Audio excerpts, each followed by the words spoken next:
یہ گلینڈ کا کام ہے. لیکن میرا ڈاکٹر حیران ہے کہ یار یہ بندہ کر کیا رہا ہے. بھائی میں سائنس بیان کر رہا ہوں. جیسے آپ کو پتہ ہے نا، اگر پتے میں پتھریاں آ گئیں تو پتا نکال کر پھینک دیں گے. پراسٹیٹ میں اگر ورم آ گیا تو پراسٹیٹ نکال کر پھینک دیں گے. بارہا دفعہ اپنی ویڈیوز میں کہتا رہتا ہوں کہ جب تک قانون فطرت کو نہیں پڑھیں گے کہ ہماری ایلوپیتھک میڈیکل سائنس کے پاس ابھی وہ علم نہیں آیا کہ بڑی بڑی ڈگریوں والے یہ یورپ والے ابھی نہیں سیکھ پائے. کیوں؟ نہ یورپ والوں کے پاس اللہ کا قانون ہے، نہ ان کے پاس. یہ عفان کیسر صاحب آپ کو بتا دوں کہ اللہ نے انسان کی باڈی میں بھی گرمی، سردی، تری، خشکی رکھی ہے. بادشاہ ہے، بادشاہ آرڈر کرتا ہے، آرڈر کرے گا، اور پھر وزیر کیا کریں گے؟ گاڑیاں لے کے بھاگیں گے، اس پروجیکٹ کو پورا کریں گے. پھر آگے ایک مسکولر ٹیشوز کے مضبوط مزدور تلاش کریں گے جو اس ورک کو کریں گے. ایک گلینڈ کی سیکریشن رک گئی ہے، وہ جاری کیسے کرنی ہے؟ جب تک مثانہ فل نہ بھر جائے پیشاب نہیں نکلتا. السلام علیکم ورحمۃ اللہ وبرکاتہ. محترم خواتین و حضرات، حکیم محمد ضیاء مطب ابن طبیب آپ کی صحت کے حبیب کی جانب سے آپ کی خدمت میں ایک بار پھر حاضر ہوں ایک نئے ٹاپک کے ساتھ. ٹاپک کا عنوان ہے پراسٹیٹ گلینڈ. کیونکہ یہ ایک ایسا گلینڈ ہے جس کے فنکشن بہت ہوتے ہیں اور ہماری ایلوپیتھک طب اسے نکال کر پھینک دیتی ہے، اس کا آپریٹ کر دیتی ہے. آج کل نیا طریقہ نکلا ہے کہ اس کو لیزر مار کے ختم کر دیتے ہیں اور وہ لیزر پیشاب کی نالی سے گزار کر کیا جاتا ہے. سب سے پہلے دیکھتے ہیں کہ قدرت نے یہ پراسٹیٹ گلینڈ لگایا کیوں ہے. جیسے آپ کو پتہ ہے نا، اگر پتے میں پتھریاں آ گئیں تو پتا نکال کر پھینک دیں گے. پراسٹیٹ میں اگر ورم آ گیا تو پراسٹیٹ نکال کر پھینک دیا. معلوم یہ ہوا کہ ہماری ایلوپیتھک میڈیکل سائنس کے پاس ابھی وہ علم نہیں آیا کہ ایک گلینڈ کی سیکریشن رک گئی ہے، وہ جاری کیسے کرنی ہے. ایک گلینڈ کی سیکریشن بڑھ گئی ہے، وہ کم کیسے کرنی ہے. یہ ماڈرن میڈیکل سائنس، یہ ایلوپیتھک والے، یہ بڑی بڑی ڈگریوں والے، یہ یورپ والے ابھی نہیں سیکھ پائے. کیوں؟ نہ یورپ والوں کے پاس اللہ کا قانون ہے، نہ ان کے پاس ہے. جب تک، میں بارہا دفعہ اپنی ویڈیوز میں کہتا رہتا ہوں کہ جب تک قانون فطرت کو نہیں پڑھیں گے، جب تک گرمی، سردی، خشکی، تری کے ماحول کو ڈاکٹر نہیں جان سکتے. اب یہ جو پراسٹیٹ گلینڈ ہوتا ہے یہ ہمارے اندر ایک خاص گلینڈ ہے. اس کا جو ٹوٹل سائز ہوتا ہے یہ 15 تا 20 ml کا ہوتا ہے. سمجھ لیں یہ ایک خروٹ کے برابر ہوتا ہے، اور اس کی جگہ جو ہوتی ہے ریکٹم کے آگے بڑی آنت جو سیدھی ہے اس کے ساتھ مثانے کے ساتھ، جب ایک پیشاب کا یوریتھرا جو نالی ہوتی ہے وہ جو پیشاب کرنے کے لیے پیشاب کو بناتی، یوں سمجھ لیں یہ پیشاب کی نالی ہے، یہ پیچھے مثانہ ہے اور یہ ادھر گلینڈ لگا ہو، یہ خروٹ کی شکل کا ہے. اس کا کام قدرت نے کیا رکھا ہے؟ ایک تو گلینڈ چونکہ آپ کو پتہ ہے لیور کے ماتحت ہیں، گلینڈ جتنے بھی ہیں یہ گرم مزاج کے ہوتے ہیں. آئیے عفان کیسر صاحب آپ کو بتا دوں کہ اللہ نے انسان کی باڈی میں بھی گرمی، سردی، تری، خشکی رکھی ہے. انسان کے جتنے گلینڈ ہیں یہ گرم مزاج رکھتے ہیں. ان کی خرابی خشکی سے آتی ہے اور ان کی تیزی تری سے آتی ہے. جب یہ گرم خشک ہو جاتے ہیں تو اپنے انزائمز کو، اپنے ہارمونز کو روک لیتے ہیں. جب یہ حد سے زیادہ تیز ہو جاتے ہیں تو یہ اپنی سیکریشن کو بڑھا دیتے ہیں. اعصاب اللہ نے سرد تر رکھے ہیں، جتنے نروس ٹیشوز ہیں یہ سارے سرد تر ہیں. جب سردی تری ہوتی ہے تو یہ اپنے احساسات و ادراکات بڑھا دیتے ہیں.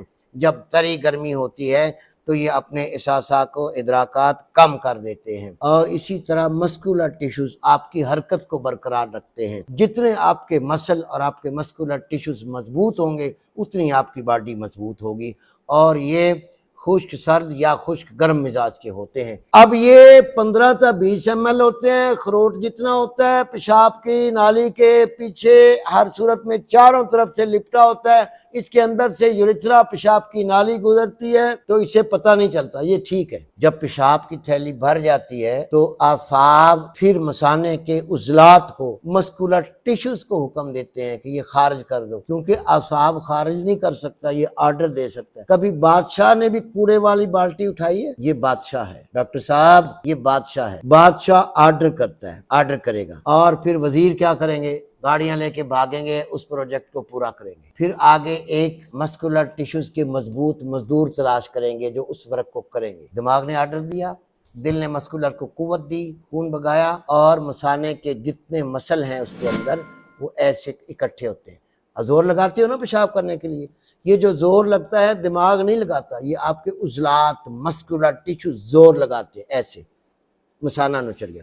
اچھا اب آگے یہ اوپر گلینڈ کھڑا ہوتا ہے، میں تو اپنی زبان میں بات کروں گا آپ کو سمجھ آ جائے گی۔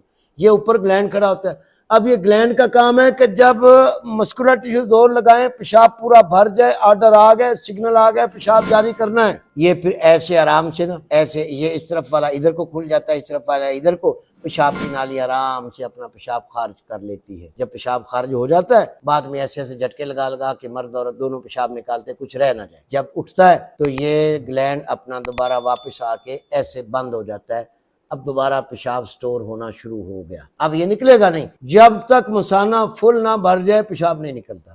یہ گلینڈ کا کام ہے۔ یہ ایک طرف تو آپ کی جو پیشاب کے اندر تیزابات ہوتے ہیں، سمجھیے گا سامعین، جو پیشاب سے گہرے تیزاب ہوتے ہیں، جو میں اپنی گردوں کی ویڈیو میں مضمون پورا دے چکا ہوں، وہ زہر جب خارج ہونے لگتے ہیں تو پیشاب کی یورتھرا کی جو نالی بڑی نرم و نازک ہے، فلیکسیبلٹی والی ہوتی ہے، اس میں باقاعدہ میوکس چھوٹی تھوڑی لوبریکیشن ہوتی ہے، اس لوبریکیشن کو تیزاب پھاڑ سکتے ہیں، چیر سکتے ہیں، زخم ہو سکتا ہے، جیسا کہ سوزاک والے میں ہوتا ہے، آگے آؤں گا بتاؤں گا۔ اب اس میں یہ گلینڈ کیا کرتا ہے، پیشاب آنے سے پہلے جب اس کو سگنل ملتے ہیں یہ بھاگ کر وہ لوبریکیشن پیدا کرتا ہے کہ پیشاب کی نالی تر ہو جائے اور پیشاب کے تیزاب آسانی سے خارج ہو جائیں۔ بتائیے سامعین یہ قدرت نے کیسے کمال کے لیے بنایا، سمجھ آ گئی؟ اب آگے آ جائیں، جب مرد عورت آپس میں بات کرتے ہیں تو ان کے یہی گلینڈ تھوڑا سا مزید خارج کرتے ہیں۔ یہ جریان نہ سمجھیے گا، پروفیسر ارشد جاوید کی ویڈیو میں جو میں نے تبصرہ کیا وہ جریان ہے، یہ جریان نہیں ہے، یہ ان حکیموں کی روزی ہے یا پروفیسر ارشد جاوید صاحب کے ان شاگردوں کی روزی ہے جو جریان کے مرض کے لیے بھی 30,000 لے لیتے ہیں۔ ان حکیموں کی روزی اس لیے، نوجوان بچے انجان ہیں، وہ بیچارے کہیں سیکس کی باتیں کر لیں کہ یونیورسٹی کی لڑکی کوئی پھنس گئی، کوئی پھنسا لی کسی سے ماشاءاللہ، تو وہ بیچارے جب بات کرتے ہیں تو یہ گلینڈ اس لیے اپنی سیکریشن چھوڑتا ہے کہ اگر یہ بندہ منی خارج کرے یا اپنی مشت زنی کرے، جیسے پروفیسر سجوید صاحب ماشاءاللہ امریکہ سے پڑھ کر یہ ہمیں بتانے آئے ہیں کہ بے دھڑک ہو کہ تم مشت زنی کرو، کوئی نقصان نہیں ہے۔ اللہ ان امریکہ والوں کے علم میں بھی برکت دے اور پروفیسر صاحب کے علم میں بھی برکت دے کہ وہ جب بات کرتے ہیں تو ان میں یہ مزید نکلتا ہے۔ کیوں؟ جیسے پیشاب کے لیے لبریکیشن چاہیے ہوتی ہے، ایسے ہی سیکس کرنے کے لیے، منی خارج کرنے کے لیے بھی لبریکیشن چاہیے ہوتی ہے۔ تو جب ان لوگوں کا بس نہیں چلتا اس جوڑے کا، اس گندگی کے ذہن کو پھر صاف کرنے کے لیے لبریکیشن ایڈوانس میں یہ ہارمون آ جاتا ہے۔ جب وہ بندہ اٹھتا ہے تو اسے قطرے گرتے ہیں، یہ چلا گیا جی حکیم کے پاس، حکیم جی مجھے قطرے آتے ہیں۔ اب یہ قطرے آتے کیوں، حکیم نہیں پوچھے گا، کبھی آپ کو کوئی حکیم نہیں بتائے گا کہ یہ قطرے آپ کی صحت کے لیے مفید ہیں، وہ کہے گا اچھا آپ کو تو جریان ہو گیا۔ پروفیسر صاحب میں یہاں آپ کی بات کا بالکل اتحاد کرتا ہوں آپ سے کہ حکیم لوٹتے ہیں سوائے آپ کے شاگرد کے، وہ تو بیچارہ صرف 30,000 لیتا ہے۔ اب یاد رکھیے گا کہ یہ جو قطرہ ہے یہ آٹومیٹک پیشاب کرنے کے بعد خود بخود ختم ہو جائے گا، دوبارہ نہیں آئے گا اگر ذہن میں گندگی نہ ہوئی تو۔ اگر 24 گھنٹے ذہن میں گندگی ہوئی، موبائل میں گندگی ہوئی، ذہن میں گندگی، نظروں میں گندگی، باتوں میں گندگی، تو یہ کبھی نہیں رکے گا۔ یہ گلینڈ ہے، اللہ کی قدرت کا ایک انتظام ہے، یہ چلے گا۔ اب آ جاتے ہیں جی ایلوپیتھک سائنس۔ جب یہ گلینڈ کسی ریزن سے اپنی سیکریشن روک دے، وہ ریزن کیا ہیں؟ انتہائی خشک سرد ماحول، انتہائی خشک سرد غذائیں، انتہائی خشکی سردی کی کیفیاتی اسباب، نفسیاتی اسباب، مادی اسباب، ان 3 اسباب میں جن میں خشکی سردی کی زیادتی ہو یہ گلینڈ سکڑ جاتا ہے۔ جیسے آپ پانی ٹھنڈا کرنے کے لیے نیچے رکھتے ہیں تو صرف ٹھنڈا ہوتا ہے، اوپر فریزر میں رکھتے ہیں تو پتھر بن جاتا ہے، وہ خشکی سردی ہے، نیچے تری سردی ہے، جمتا نہیں پر ٹھنڈا رہتا ہے۔ اب سمجھا دوں گا آپ کو نظریہ۔ جب گلینڈ خشک ہو جاتا ہے سمجھیے، پھر بھی یہ اپنی اکڑ کی وجہ سے، اپنی تنگی کی وجہ سے پیشاب کی نالی کو تنگ کر سکتا ہے۔ 100% 50 سال کے بعد کے جن بوڑھوں کو یہ پراسٹیٹ گلینڈ کا مسئلہ ہوتا ہے ان کا گلینڈ پھولا نہیں ہوتا، سکڑا ہوتا ہے، لیکن تکلیف ویسی ہوتی ہے جیسے پھولنے والے کی ہوتی ہے، یعنی سکڑ گیا، ایک چیز ہے، یہ میری انگلی ہے، یہ نارمل کھڑی ہے، جب میں اس کو مزید دبا دوں گا تو بلڈ پریشر رکے گا نا اندر، یہ ہے گلینڈ کا سکڑنا۔ اس سے بھی پیشاب قطرہ قطرہ آئے گا، پوری دھار نہیں نکلے گی، گر جائے گا، کیونکہ مثانہ بھر چکا ہے، آرڈر آ چکا ہے کہ پیشاب خارج کرو، لیکن یہ عضلات کی وجہ سے، خشکی سردی کی وجہ سے، کیونکہ بڑھاپے کی عمر موت کو جانی ہوتی ہے، 50 سال کے بعد جن بوڑھوں کا ماس ڈھلک جاتا ہے، خالی ہڈیاں رہ جاتی ہیں، چہرہ سیاہ اور جھریاں اور کھردرا ہو جاتا ہے، خارش اکثر رہتی ہے، وہ خشکی سردی کی ہی علامت ہے۔ خشکی سردی میں زمین پھٹ جایا کرتی ہے، بوڑھوں کے جسم اکثر ایڑیاں، ہاتھ پاؤں پھٹ جاتے ہیں، یہ خشکی سردی ہے۔ جسے ڈاکٹر نہیں مانتا نہ مانے، کرے پھر آپریشن۔ اب ایک تو یہ گلینڈ کی مسئلہ بن گیا، سکڑ گیا، نالی یورتھرا تنگ ہو گئی، تب بھی یہ کہیں گے جی پراسٹیٹ گلینڈ ہے، حالانکہ یہ پراسٹیٹ گلینڈ نہیں ہے، یہ گلینڈ کی خشکی ہے، تیزابیت ہوگی۔ اب آگے آ جائیے محترم سامعین، اس بوڑھے کے جس کے گلینڈ سکڑ گئے ہیں، واضح نشانی دے دوں، جتنے بھی یورالوجسٹ ہیں وہ بھی سن لیں، اس بوڑھے مریض کا آپ پیشاب بوتل میں کروائیں، صاف میں، یا سرخ ہوگا یا ڈارک براؤن ہوگا، سرخی سردی خشکی، ڈارک براؤن انتہائی سردی خشکی، اس دو رنگوں کے علاوہ سکڑے ہوئے گلینڈ کا اور کوئی فنکشن نہیں۔ باڈی بھی بتا رہی ہے، خون کا سرکل بتا رہا ہے کہ خون کے اندر تیزابات بڑھ گئے ہیں، اور تیزاب کا کام ہے چیزوں کو سکیڑنا۔ یہی وجہ ہے کہ آپ کی سٹیرائڈ اور اینٹی بائیوٹک میں تیزاب ہوتے ہیں، نیفرون کو سکاڑ دیتے ہیں۔ اس کا پیشاب کا رنگ آپ کو یاد ہو گیا، آگے آ جائیں۔ دوسرا، اصل پراسٹیٹ گلینڈ چونکہ گرم ہے، ان کی غذا چونکہ بائل ہے، سفرا ہے، گرم چیزوں سے یہ خوش رہتے ہیں، لیکن گرمی کے ساتھ جب خشکی بڑھتی ہے تو ان کی جو سکریشن ہوتی ہے وہ ان کے اندر جمع ہونا شروع ہو جاتی ہے۔ وہ جو میں نے بتایا تھا نا، قطرے نکلتے ہیں یا لیسدار مادہ، تو وہ جب نہیں نکلتا تو پھر اس کے اندر جمع ہونا شروع ہو جاتا ہے، کیونکہ پیچھے سے حرارت چل رہی ہے، ہارمون بن رہا ہے، لیکن خارج نہیں کر رہا ہے۔ ڈاکٹر صاحب سنیے گا، یہ خارج نہیں کر رہا، آپ کے پاس ہارمون کو خارج کروانے کی کوئی دوا نہیں ہے، اس لیے آپ آپریشن کرتے ہیں۔ خارج نہیں کر رہا، پھول گیا۔ اچھا، جب یہ پھولا تو یہ چونکہ چاروں طرف لگا ہوا ہے، اوپر سے بھی پھول گیا، نیچے پھول گیا، ایسے بھی پھولا، ایسے بھی پھولا، پھر نالی دب گئی، پھر یوریتھرا دب گیا۔ اس میں کیا ہوگا؟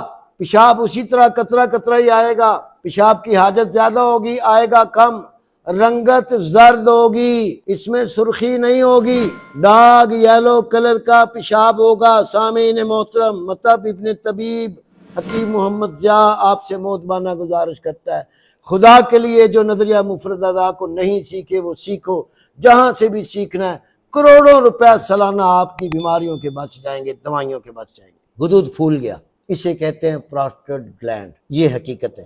پہلا سکڑ گیا، یہ پھول گیا۔ اب اس میں مثانہ پیشاب کا بھر جاتا ہے، گرمی ہوتی ہے، مریض کا رنگ پیلا زرد ہوتا ہے، چہرہ ہلکا ہلکا پھولا ہوتا ہے، اس کا چہرہ سکڑا نہیں ہوگا، سیاہ نہیں ہوگا، اس میں ریشز نہیں آئیں گے اس کی باڈی پر، کیونکہ یہ سردی نہیں ہے، یہ گرمی ہے، لیکن گرمی اندر رک گئی۔ اس کا حل کیا ہے؟ گرمی تری یا تری گرمی پیدا کر دو، گلینڈ کھل جائیں گے۔ اب اس کو ڈاکٹر کیا کہتا ہے کہ جی اس کو بس کاٹ کر پھینک دیں۔ میں نے کہا تھا نا، ان کی ابھی تھیوری کامل نہیں ہے، اب اس کو یہ لیزر سے کاٹنے لگ گئے، آسان علاج نکل آیا جی آج کل پراسٹیٹ کی تکلیف سے۔ اب یہ بتائیں، جس بندے کا پراسٹیٹ نکال دیا جاتا ہے اس کے پیشاب میں تیزاب آئے گا نا، کیونکہ وہ لوبریکیشن تو بند، گلینڈ ہی ختم۔ جیسے پتا کاٹ دیا تو پتے کا جو مواد ہے وہ ختم، ساری زندگی کی دوائیاں۔ اب آگے آ جائیں، اب یہ کام ہوتا کب ہے؟ اب ڈاکٹروں کو، ان اسپیشلائزسٹوں کو پتہ ہی نہیں ہے کہ یہ بندہ تھائرائیڈ کی طرف جا رہا ہے، یہ بندہ پراسٹیٹ گلینڈ کی طرف جا رہا ہے، اور یہ بندہ خشک ہو رہا ہے، یہ گرم ہو رہا ہے، انہیں پتہ ہی نہیں ہے۔ اچھا، موسم کا پتہ ہے، گرمی آ گئی ہے، کلینک میں اے سی لگواؤ۔ گرمی، اب اے سی کیوں لگواتے ہو؟ گرمی تو ہے ہی نہیں تمہاری نظر میں۔ سردی آ گئی ہے، ہیٹر لگواؤ، کوٹ پہنو، مرغ مسلم کھاؤ۔ اب بھائی، جب آپ اپنے اندر گرمی سردی، کبھی گرمی میں ڈاکٹر صاحب نے دیکھا ہے کہ وہ جناب سوپ پی رہا ہو یخنی گرمی میں، اور سردی میں ڈاکٹر صاحب کے سوپ بن رہے ہیں کیونکہ وہ گرم غذا ہے؟ یہ ہے وہ طریقہ جو ڈاکٹر عفان کیسر نہیں جانتا، ویسے بیچارہ بڑا پڑھا لکھا بنا ہوا ہے، سمجھیے۔ اب یہ گرمی سردی سے دو عمل ہو گئے، پراسٹیٹ نکال دیا گیا،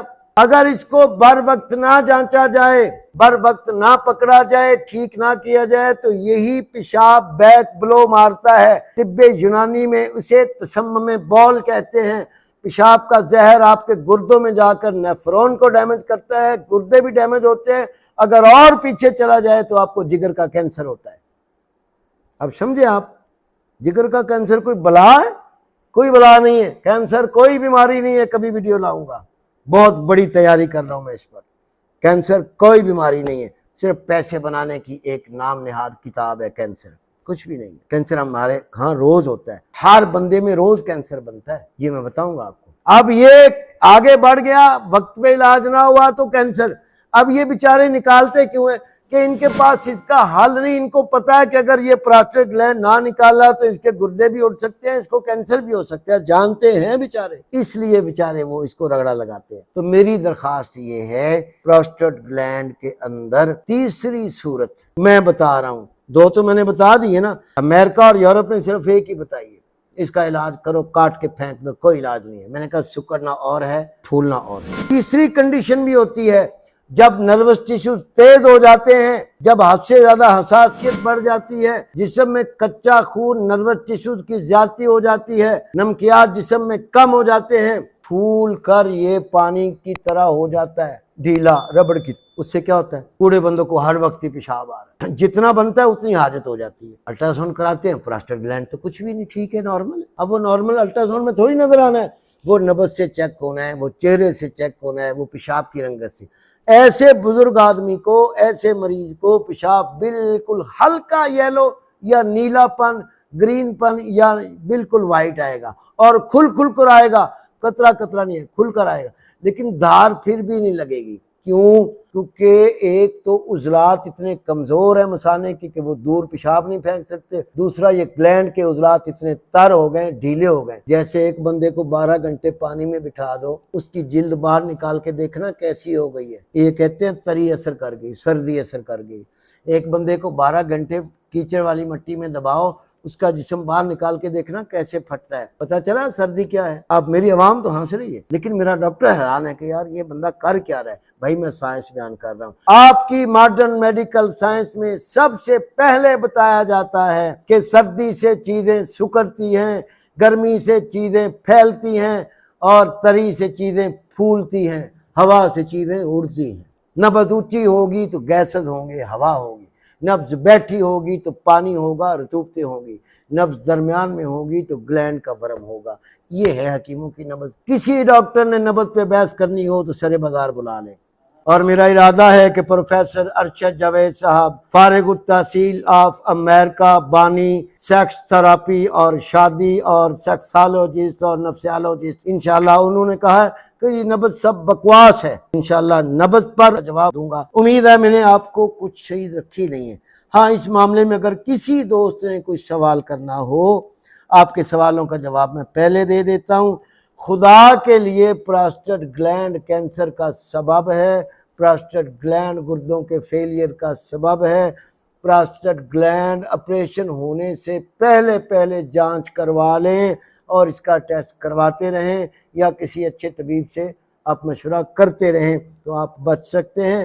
یہی میرے دوستوں میرے پاس علمی باتیں ہوتی ہیں۔ یہ طب یونانی کے سر سہرا ہے، میری 7 نسلیں گزر گئیں اس کام میں۔ انشاءاللہ اب میں اپنے بیٹے محمد ابوبکر دانش کو بھی اس کام میں لا رہا ہوں، جو کہ میرے اس سارے ادارے کا ذمہ دار ہے، اور یوں سمجھ لے سارا یہ ویڈیوز کا، یہ سب ادویات کی تیاری کا کام وہ کرتا ہے۔